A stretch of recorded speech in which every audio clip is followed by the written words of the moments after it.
جوزي نايم في الأوضة التانية وأنا في حضن صاحبه.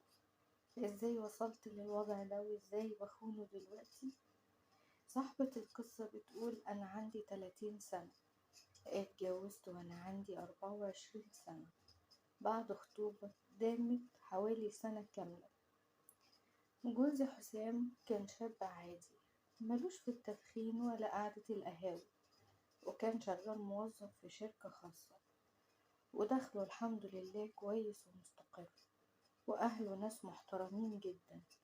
وجوازي كان عادي جدا جدا، ما كانش فيه أي قصة حب، لأن معرفتي بيه كانت عن طريق بابا، وهو يبقى ابن صاحب بابا في الشغل. كان مجرد جواز عادي، وقلت أهي جوازة والسلام. خصوصا إن اللي أنا كنت بحبه للأسف بابا رفضه، وأهلي كانوا شايفين إن حسام ده عريس لقطة، شاب محترم وعنده وظيفة كويسة وابن ناس ومتدين، وكان بيظهر قدامهم بصورة الراجل اللي كنت كل بنت تتمناه. خصوصا انه كان دايما في فترة الخطوبة لما كان بيجي يزورنا كان بيجيب لنا حاجات كتير وهو جاي، وكان باين عليه الكرم جدا. وانا بصراحة كنت متربية على فكرة ان الراجل اهم حاجة فيه يكون كريم ومحترم وبيخاف ربنا، وإن الحب ده هيجي بعد الجواز، وإن الست الشاطرة هي اللي تقدر تكسب قلب جوزها. ومع الوقت حسام بطبعه كان هادي جدا وقليل الكلام، يعني مش من النوع الرومانسي اللي يعرف يقول كلام حلو ولا حتى يكتب رسالة حب ليا. بس كنت فاكرة إن دي كلها حاجات بسيطة، وإن أنا هعرف أتعايش معاها. كنت دايما بقول لنفسي إن الحب مش كلام، الحب أفعال، وهو راجل محترم وهيبقى راجل البيت، وده اللي يهمني. وبالفعل اتجوزنا وسبت بيت أهلي، وبدأت حياتي الجديدة في شقة صغيرة. وفترة الجواز الأولى كانت هادية جدا، يمكن إن ده من أهدى من اللازم، ما فيهاش أي لحظات رومانسية. وبصراحة كنت متضايقة جدا من الوضع ده، ومع الوقت بدأت أحس إن في حاجة ناقصة. الحياة فضلت ماشية زي ما هي، والأيام بتعدي بنفس الروتين البارد، نفس الإهمال ونفس الوحدة اللي أنا كنت حاساها وأنا عايشة وأنا مع حسام تحت سقف واحد. كنت خلاص بقى سلمت بالأمر الواقع، وقلت لنفسي إن هو ده نصيبي ولازم أرضى بيه. لحد ما حصلت المصيبة الكبيرة. كان يوم كان يوم تلات، أنا فاكرة اليوم ده كويس أوي، لأنه كان أصعب يوم مر عليا في حياتي. وحسام كان راجع من الشغل زي كل يوم، بس المرة دي مرجعش، اتأخر عن عادته، والموبايل بتاعه اتصلت بيه اديني مقفول. حاولت اتصل بيه كتير قوي، لكن للأسف مفيش فايدة، التليفون فضل مقفول زي ما هو. بدأت ان انا اقلق عليه، وانا اصلا مش متعودة اقلق عليه، لكن اللي زود خوفي ان الوقت اتأخر جدا، الدنيا ليلت ولسه مفيش اي خبر عنه. قلت اكيد خرج ولا حاجة، والتليفون فصل مني. بعد حوالي ساعة لقيت تليفوني بيرن، وببص لقيته رقم غريب. فقلت الو، مين معايا؟ قال لي انت حضرتك مرات الاستاذ حسام؟ قلت له اه. حضرتك مين؟ قال لي جوزك عمل حادثة، هو دلوقتي في المستشفى. انا اول ما سمعت كده الدنيا اسودت في وشي، وحسيت ان روحي بتتسحب مني، الحروف كانت بتطلع مني بالعافية، مش قادرة اتكلم. قلت له طب هو كويس ولا ايه اللي حصل؟ طمني. لكن اللي بيكلمني قال لي بس تعالي المستشفى بسرعة، واداني عنوان المستشفى، وقفلت معاه ولبست بسرعة وخدت تاكسي للمستشفى، ودموعي كانت بتنزل لوحدها. كنت خايفة ألاقيه على سرير العمليات أو في غيبوبة. دخلت المستشفى وجريت ناحية الاستقبال، وأنا ببص وبدور هو فين حسام. حسام جوزي راح فين؟ الممرضة شاورتلي على أوضة في آخر الطرقة. جريت عليها وأنا مش قادرة أستوعب أي حاجة، لحد ما فتحت الباب. وهنا كانت الصدمة، حسام كان نايم على السرير ووشه كله كدمات وجسمه كان مليان جروح، بس الصدمة الأكبر كانت رجليه. رجله كانت كلها متجبسة، والدكتور كان واقف جنبه. أول ما بصيت له قال لي: هو انتي مراته؟ قلت له اه. قال لي: طيب استأذنك بس نخرج نتكلم برا. أول ما خرجنا برا قلت له: اتفضل يا دكتور. طيب قولي وطمني، هو كويس؟ قال لي: بصي، بصراحة الحادثة كانت خطيرة جدا، والعربية خبطته جامد، وهو دلوقتي عنده كسر مضاعف في رجله، بالإضافة لضرر في العمود الفقري، وده للأسف هيأثر على الحركة بتاعته. قلت له: هيأثر على الحركة بتاعته ازاي يعني؟ مش فاهمة. قال لي: جوزك مش هيقدر يمشي زي الأول تاني، وحتى لو اتحسن هيحتاج فترة طويلة جدا في العلاج الطبيعي، وفي احتمال انه ما يقدرش يرجع لطبيعته تاني. اول ما قال لي كده انا حسيت ان رجلي بتترعش والدنيا بقت ضلمة قدامي. حسام خرج من المستشفى بعد اسابيع، لكن رجع نص راجل. جسمه بقى ضعيف جدا، مش قادر يتحرك كويس، وبيعتمد عليا في كل حاجة. بقى شخص مختلف تماما عن كل اللي اعرفه.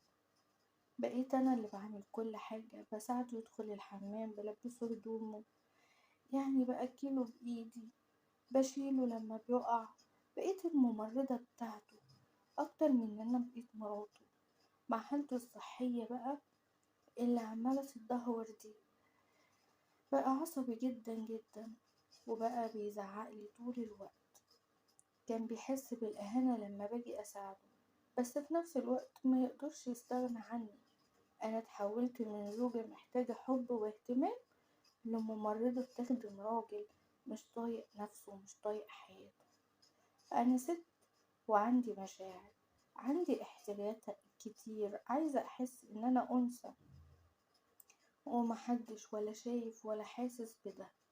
كنت حاسة إن أنا ميتة بالحياة، متجمدة. الوحدة كانت بتاكلني من جوه، والروتين بتاع كل يوم كان بيدمرني. لحد ما ظهر صاحبي. الحياة مع حسام كانت صعبة أوي بعد الحادثة، كانت كابوس بمعنى الكلمة. أنا مش ببالغ لما أقول إني كنت بعيش في سجن، بس الفرق إن أنا مش بس سجينة، أنا كنت السجان كمان. حسام بقى إنسان تاني، فقد رجولته قدامي، بقى شخص محطم وعصبي ومتجبر على عجزه، ومش شايف غير نفسه وبس. أنا كنت شغالة خدامة بمعنى الكلمة، شغالة ممرضة، شغالة أي حاجة غير إن أنا إنسانة وليها مشاعر. البيت كان كئيب جدا، والحياة بقت كلها أوامر ونرفزة وزعيق، وكأن حسام عاوز يخليني أعاني زيه بالظبط. كنت بشتاق لأي كلمة حلوة، لأي لمسة حنينة، لأي حد يبصلي كست مش كمسؤول عن راجل مشلول. كنت بكتم كل ده جوايا، وأقول أنا غلطانة. هو أنا ذنبي إيه إن أنا لو مكانه هتصرف إزاي؟ الستات بتستحمل، الستات بتضحي، وأنا لازم أكمل وأتحمل. لحد ما ظهر صاحبي هشام. مين هشام؟ وإزاي بدأت كل حاجة؟ هشام كان صاحب حسام من سنين طويلة أوي، وزميله كمان في الشغل، أقرب حد ليه. كان دايما بيجي يزورنا. والحادثة في الأول كنت بشوفه إنسان محترم وبني آدم كويس، جاي يطمن على صاحبه وبيقف جنبه في محنته. كان شكله حلو قوي، ودايما مهتم بنفسه، ولسانه حلو قوي، وبيعرف يقول الكلام اللي يريح أي واحدة. في الأول كان كلامه عادي، مجرد مجاملات بسيطة يعني. كان بيقعد بيقولي: انت ست عظيمة قوي، شايلة مسؤولية كبيرة، مش أي واحدة تعمل اللي بتعمليه ده، وإن حسام محظوظ بيكي قوي، وأي راجل في مكانه كان يتمنى واحدة زيك. الكلام ده عادي يعني، مفيهوش أي حاجة غلط.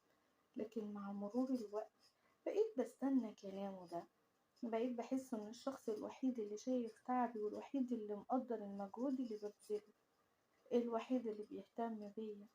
وفي يوم كان حسام نايم، وهشام كان قاعد معايا في الصالة. والجو كان هادي جدا، مفيش غير صوت التلفزيون اللي شغال ومحدش بيبص عليه أصلا. فأنا كنت فرحانة إن هو قاعد معايا وضحكت من فرحتي إن هو قاعد معايا. لقيته بيقولي: انت بتضحكي؟ استغربت السؤال وقلت له: اه طبعا بضحك، ايه السؤال ده؟ هز راسه كده وقال لي: لا بجد انت بتضحكي من قلبك؟ انت اخر مرة ضحكتي كانت امتى؟ اول ما قال لي كده حسيت بحاجة غريبة قوي، حسيت ان انا فعلا كنت ناسية الضحك والفرحة. رديت عليه وقلت له: والله ما عارفة، الحياة بقت روتين ومحدش عنده وقت للضحك. فضل باصص في عينيا كتير وقال لي: خسارة الضحكة لايقة عليكي أوي. حسيت إن جسمي كله اتكهرب أول ما قال لي كده. إيه اللي بيحصل وليه؟ قلبي دق كده ليه؟ الكلام ده أثر فيا بالطريقة دي معرفش، وبقيت متوترة جدا وأنا قاعدة معاه. وبعدها بشوية حسام كان صحي ونده عليا علشان عاوز يشرب، وراح هشام قام ومشي. بعد اليوم ده كل حاجة اتغيرت. هشام ما بقاش مجرد صاحب جوزي اللي بيزورنا، هشام بقى حد بقيت مستنية أشوفه، حد بقيت أحب أتكلم معاه، حد بحس إن هو فاهمني أكتر من أي حد تاني. بقيت مستنية إن هو يجي يزورني على نار، وبقيت يعني أهتم بلبسي أكتر وأهتم بشكلي أكتر، كأني بقيت واحدة تانية. لو حسام نام بدري هشام بيقعد معايا شوية، نقعد نتكلم ونضحك ونحكي سوا، بس طبعا بصوت مش مسموع علشان حسام ما يصحوش وما يحسش بأي حاجة. كلام هشام كان زي المية اللي بتروي عطش الوحدة اللي أنا كنت حاسة بيها. بقيت أبعتله رسايل على الواتساب كل يوم واطمن عليه. ومرة قالي: بقيت أحب أكلمك وبقيت بحس معاكي براحة غريبة، وكأن وقتها بقاله أسبوع ما جاش. وسألته ساعتها: هتجيلنا امتى؟ قالي: احتمال أجيلكم بكرة. هشام جه تاني يوم وكان حسام في اليوم ده تعبان جدا. هشام فضل قاعد معاه لحد ما نام، وبعد ما نام كان قاعد قدامه وأنا كمان كنت قاعدة جنبه. أول ما حسام غمض عينه ونام جيت علشان أقوم، لقيت هشام لمس ايدي لمسة صغيرة. حسيت ان انا اتهزيت وقلبي فضل يدق جامد اوي. بصيت في عينه وابتسمتله ولقيته بيبصلي بنفس النظرة اللي كنت مفتقداها، النظرة اللي بتقول ان انتي واحدة جميلة اوي وانا عاوزك. وبعدها حصل اللي ما كنتش اتخيل ان هو يحصل. بعد اليوم اللي هشام لمس فيها ايدي دي حسيت ان حياتي ما بقتش زي الاول خالص. كنت بروح انام جنب حسام بس مخي مشغول بحاجة تانية خالص، مشغول بكلام هشام وبنظرته وبلمسته وبالاحساس اللي رجعلي ورجعلي كل حاجة كنت فاكرة اني افتقدتها للأبد. كنت بحاول اقنع نفسي ان اللي حصل ده مجرد لحظة ضعف وانها مش هتتكرر تاني، لكن الحقيقة اللي انا كنت بستناها تتكرر. قبل كده كنت بشوف هشام ده ضيف جاي يزور جوزي، لكن بعد اللي حصل بقيت بستناه وبقيت بحس ان اليوم اللي ما يجيش فيه يوم ملوش لازمة. بقيت بهتم بنفسي اكتر، بقيت اقف قدام المراية قبل ما يجي كتير قوي، بقيت احط ميك اب، بقيت اغير في هدومي وكأني بنت بتجهز نفسها عشان تخرج مع حبيبها. بقيت أول ما بسمع جرس الباب قلبي بيدق جامد أوي، وكأني مستنية لحظة كنت بحلم بيها. أنا عارفة إن أنا كنت ماشية في طريق غلط، بس كنت خلاص مش قادرة أرجع. في يوم بعد ما هشام مشي وأنا قاعدة في السرير جنب جوزي اللي نايم ومش حاسس بأي حاجة، لقيت موبايلي رن. جاتلي رسالة على الواتساب منه وبعتلي فيها: سهرتي النهاردة كانت أحلى من أي يوم، نفسي الوقت يطول معاكي أكتر وأكتر.